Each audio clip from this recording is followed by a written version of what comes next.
Hey, what is going on, everybody, and welcome to another Blogs with Boilon Friday. I hope you're all doing great, because I sure am after finding out that we're going to be getting Magik maybe a bit sooner than we think. Now, there were data mines and stuff out there suggesting this was going to happen, but we finally got a photo in the way of a Marvel Strike Force social media post photo showing her off. Now, I don't know if the blog is going to contain info for her, or if we'll be waiting until next week, since I do this intro before I actually look at the blog, but who knows, we might. Otherwise, I hope to see more solid details about the upcoming Ikaris event, because honestly, I think everyone is chomping at the bit here to know how we're going to get him exactly, other than the speculation that he might be a Lady Deathstrike-esque event store, and if that's the case, that's nice, because that would be very player-friendly. We also have the Thanosgiving event coming soon, I guess, for those in the US celebrating Thanksgiving. Mine was last month, so no special holiday for me. But let's take a quick look at that Magik photo before we start the blog. And that's this one here.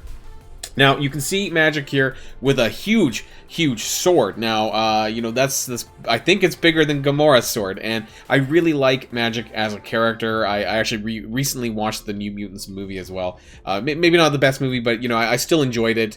And we have what's here. We have Cyclops, Colossus, Phoenix, and Storm. Who's missing?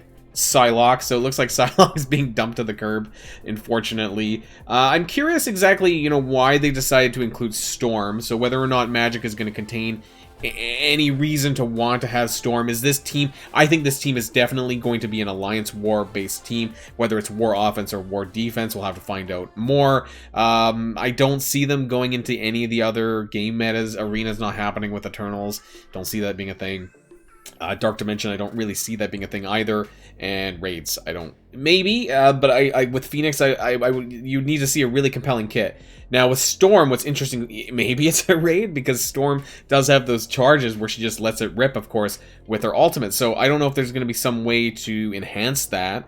And then, of course, with Phoenix, there's a little bit of a problem with, you know, her going into Dark Phoenix. Now, supposedly, Magik might have some nod to that, or some ability with Dark Phoenix. I don't know. In Dark Dimension, of course, just to go back to that, that's not really possible because Phoenix is a legendary character, so she gets kind of cut off there. So we'll have to wait and see. Maybe it's in the blog post here. We'll find out. So let's jump on over to the blog and see what's there and what's not. All right, everyone. It looks like we do indeed have Magik on the front cover of the blog post today, labeled Holiday Magic. So I guess with patch 5.9, just gonna take a stab in the dark here with her giant sword, that maybe that's who we'll be getting for the start of patch 5.9. But let's read on. So we hope you're hungry for knowledge, because this week we're serving up a double order of events and details 2 weeks worth. They do this on occasion, I guess. Oh, because of Thanksgiving, that they're probably taking the blog post off for next Friday. So we're going to get a huge helping of blog posts today. So let's find out. New member of the X-Men big events, 2 legendary events, 4 blitzes, and more bonus and flash events. So it looks like we're getting a kit reveal here. Now, this is all going to be the lore background on Magik. If you don't know who she is, then feel free to read up on her there. A very awesome character. So Magik is a powerful support who deals high damage in battle and provides aggressive support for Uncanny X-Men allies. And although her health is modest, her passive ability provides additional armor and drain to help her survive attacks. To take full advantage of Magik's ability, be sure to slot her into an Uncanny X-Men team, specifically alongside Storm, Cyclops, Phoenix, and Colossus. I hope we find out why about Storm, though. Magik synergizes with Colossus and allows Storm and Cyclops to use their ultimate ability quickly. Also of note is Magik's ability to ensure that Dark Phoenix can enter the battlefield if and when Phoenix is eliminated. So bypassing Kestrel, I guess, is what's going on here. Magik can spawn Dark Phoenix after Dark Phoenix is eliminated, and also if Kestrel blocks Dark Phoenix's spawn during battle. Dark Phoenix's power scales based on the stats of the character that summoned her, so take note that if Phoenix or Magik is the one who did the summoning. Okay, so that's interesting. Yeah, we'll see, I guess. Cast a spell with Magik. Hero, Cosmic, Mutant, Support, Uncanny X-Men. Okay.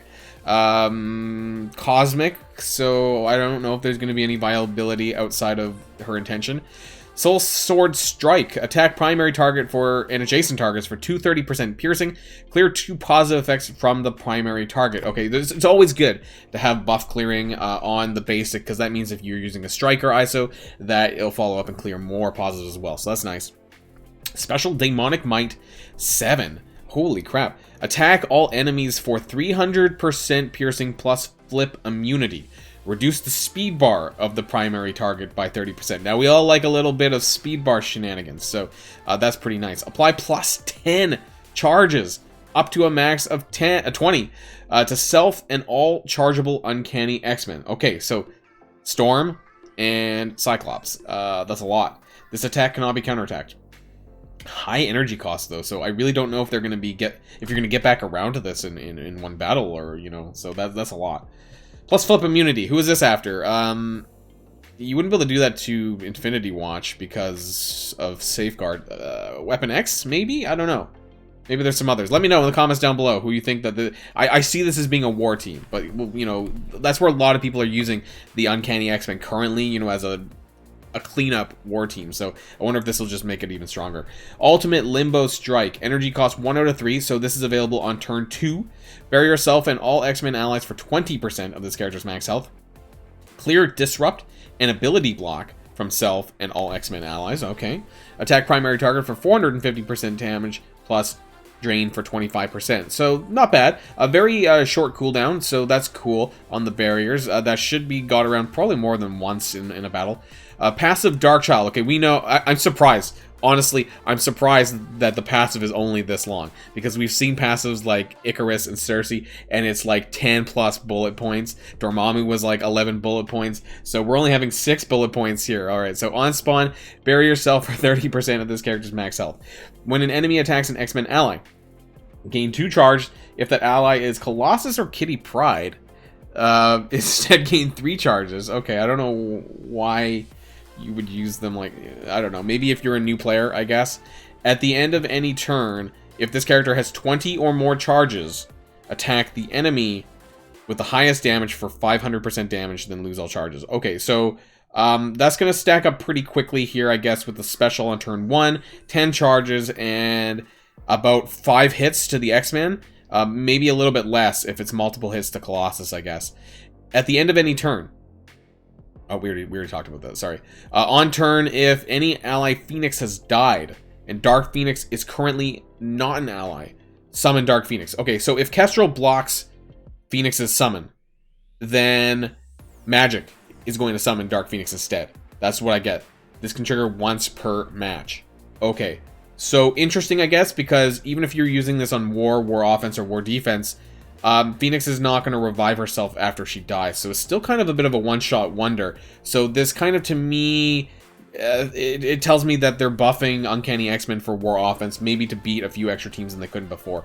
I don't know. That's what it sounds like, because you're still getting that Dark Phoenix, or you can use them against Kestrel. Is this going to be arena meta-defining? Probably not. I don't see any of this really coming into play against Eternals or anything like that. I don't see them being meta for Dark Dimension. I don't know where... this sounds like a war. Just a one extra character to slot in for war offense, maybe defense, and that's how I see it. So I guess, though, is that you could... Oh, has died. Okay, I was wondering if maybe if Phoenix was already dead, and you went back in, say, arena war defense, and there was the 4 of them that he would summon, that she would summon Dark Phoenix, but it appears that that's not the case, because Phoenix would have had to have died in that match, and I was wondering if you could get infinite Dark Phoenixes, but apparently not. 20% drain for all X-Men allies, not just Uncanny, but X-Men allies. So yeah, I don't know. There's some flexibility here of using her, but it's not super out of this world. But I guess it's okay. That's enough to bump Uncanny X-Men up a little bit. Who else are they going to beat now?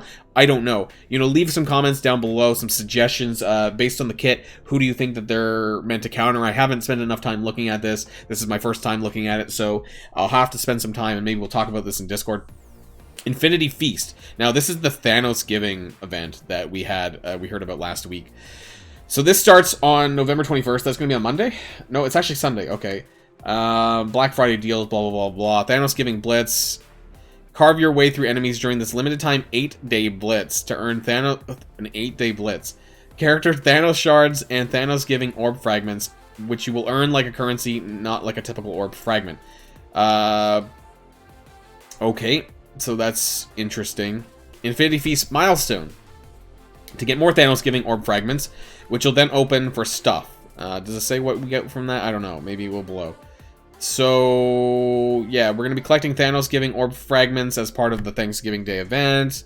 And they'll have stuff in it, I guess. You know, how good of the... Or I don't really care for Thanos. And I don't think anyone should be building Thanos right now.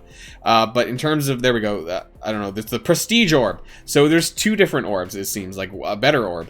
Bust out some good plates for these rewards. Earn Prestige Orb fragments via the Infinity Feast milestone. And then harvest high-value rewards with every open to transform your roster. Okay. 1 Power Core thank you bundles. Hey, great. Yeah, I love that. I love the 10 for 10, things like that. That was great. We'll have to see more about what this Prestige Orb actually has in it, the Thanosgiving Orb, unless I'm skimming too fast past it in terms of what we get in there. I don't know. So the Eternal Connections. This is what I was waiting for. This is the Ikaris event going live on November 22nd. So that is Monday. Yeah, okay. Monday at store reset time. This is your chance to recruit Ikaris. So the Eternal Spirit and Event Store. All right, here we go. So it's an event store.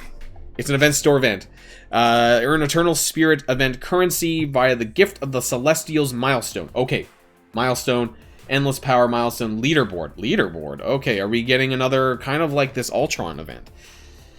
Then spend your Eternal Spirit on items in the event store, included among the yellow flash bits to use Hawkeye's Hawk Guy costume. Okay, so this is going to be very much like the Lady Deathstrike costume, the event where you either got Lady Deathstrike shards or you got the Venom currency.